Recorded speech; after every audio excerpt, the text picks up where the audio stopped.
processors are an important part of the supply chain. It's been nearly 3 months since Kentucky issued licenses to marijuana growers, processors, and dispensaries statewide, and more than 2 years since the General Assembly passed the law legalizing medical cannabis sales.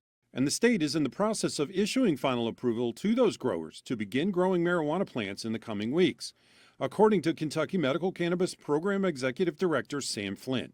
He declined to give an exact date on when those sales would start, however, so I asked him for at least a ballpark. Can you commit to by the end of the year?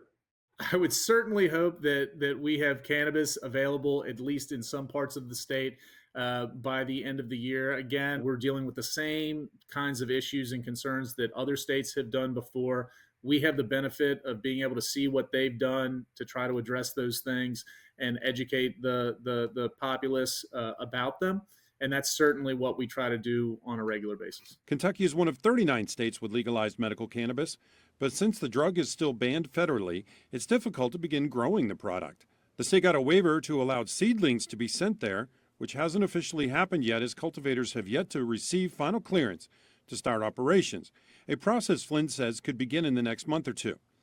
After that happens, it takes 12 to 14 weeks to grow an adult plant. Then those plants must be harvested and sent to a processor to package it or make other products such as gummies or salves.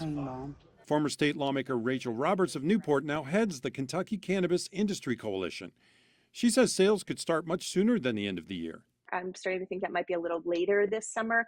I think it's important for everyone to understand that not only does the plant itself need to grow, but the cultivation centers in large part need to find facilities, retrofit them if there's an existing facility, or build them from the ground up. Flynn says more than 7,000 residents have applied for medical cannabis cards so far, with more than 6,500 approved.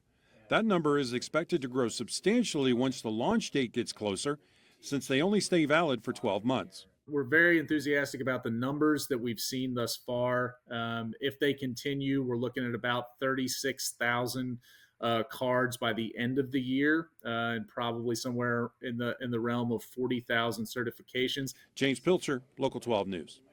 From breaking news to feel-good stories, Local 12 has it all. Tap subscribe and hit the links to find out more.